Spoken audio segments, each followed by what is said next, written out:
Hello student, तो question है if there is gravitational force between two object what will be the effect of third object introduce between them. मतलब ये दो object हैं, इनके बीच में ग्रेविटेशनल फोर्स लग रहा है, ठीक है। और आप क्या कर रहे हैं कि यहाँ पे थर्ड ऑब्जेक्ट को रख रहे हो, तो इन दोनों के बीच में जो ग्रेविटेशनल फोर्स है उस पर क्या इम्पैक्ट आएगा। तो सबसे पहले हम लोग ये देखते हैं कि हमारे पास जो दो ऑब्जेक्ट हैं उनके बीच में ग्रेविटेशनल फोर्स कितना होगा। F=G m1 m2 are square, ये सेपरेशन है इनके बीच का आर, और m1 m2 इनके मासेस हो गए, और ये यूनिवर्सल ग्रेविटेशनल कांस्टेंट हो गया।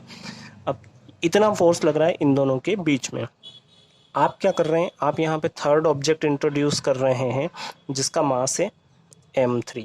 तो देखिए मैथमेटिकली तो जो भी आप मास इंट्रोड्यूस कर रहे हो इन दोनों के बीच में या कहीं पे भी आसपास, तो उसका कोई भी इम्पैक्ट नहीं होगा इस फोर्स पे, ठीक है। क्योंकि ये जो फोर्स है सिर्फ डिपेंड करता है m1 m2 और r, मतलब इनके बीच के सेपरेशन पे, और सेपरेशन भी फिक्स है, m1 m2 भी फिक्स है, और यूनिवर्सल ग्रेविटेशनल कांस्टेंट जो है उसकी भी वैल्यू क्या रहती है, फिक्स रहती है।